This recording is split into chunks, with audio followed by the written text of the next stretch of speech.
Assalamualaikum warahmatullahi wabarakatuh. Bismillahirrahmanirrahim. Perkenalkan, nama saya Sri Putriana dari Afrika 22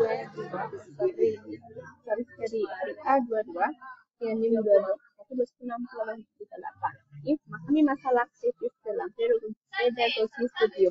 Pedagogy Studio mempunyai tantangan unik yang harus dihadapi oleh para pengajar dalam memahami kebutuhan individu setiap siswa hingga menerapkan metode pengajaran yang fleksibel. Ini adalah kunci menciptakan lingkungan belajar yang efektif dan transformatif.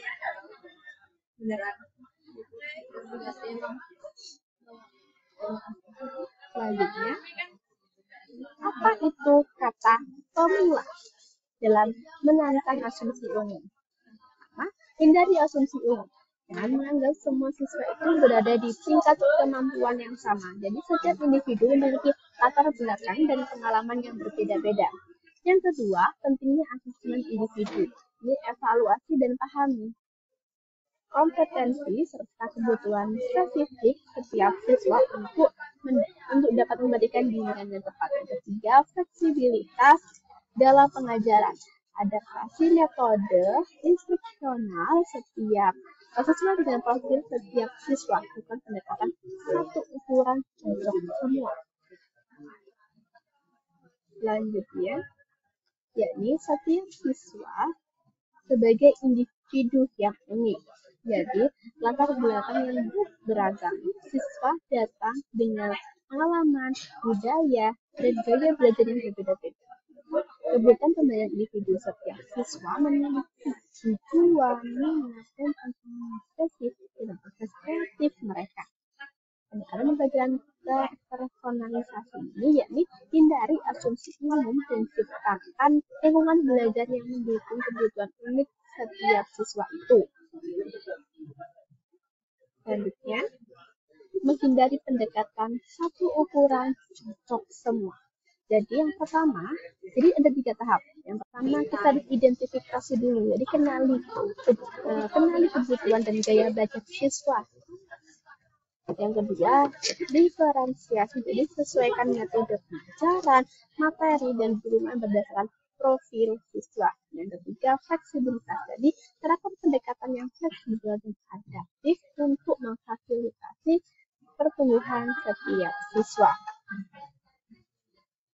Selanjutnya, yakni memahami latar belakang dan kebutuhan siswa. Pada komunitas siswa, jadi kita harus pahami dulu latar belakang, kualitas, dan aspirasi. Jadi setiap siswa dalam komunitas sekolah tersebut. Kemudian yang kedua, dalam mendukung pembelajaran, jadi kita harus menciptakan dukungan yang mendukung dan mendorong pertumbuhan individu setiap siswa.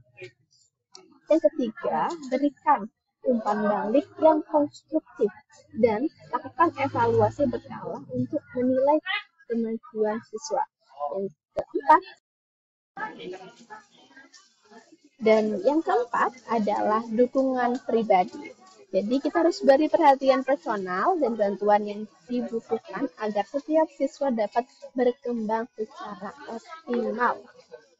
Oke, selanjutnya.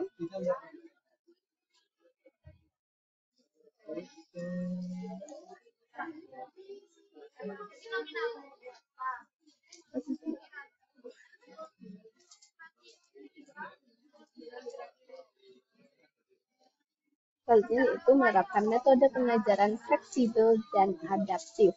Ada 3 poin. Yang pertama, pengajaran yang adaptif itu jadi sesuaikan gaya instruksional dengan kebutuhan dan kemampuan setiap siswa. Yang kedua, yakni pembelajaran aktif, dorong keterlibatan siswa melalui aktivitas kreatif dan kolaboratif. Yang ketiga, umpan balik konstruktif, jadi berikan umpan balik yang membangun untuk memfasilitasi pertumbuhan siswa.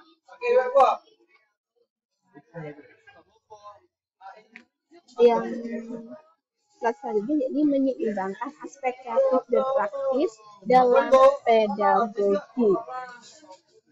Yang pertama, kreativitas, didorong siswa untuk bereksplorasi, berinovasi, dan mengembangkan kemampuan kreatif mereka. Yang kedua, pengembangan keterampilan. Jadi berikan perhatian teknis dan praktis untuk membangun keahlian siswa. Yang ketiga, keseimbangan. Jadi ciptakan keselarasan antara aspek kreatif dan praktis dalam proses pembelajaran.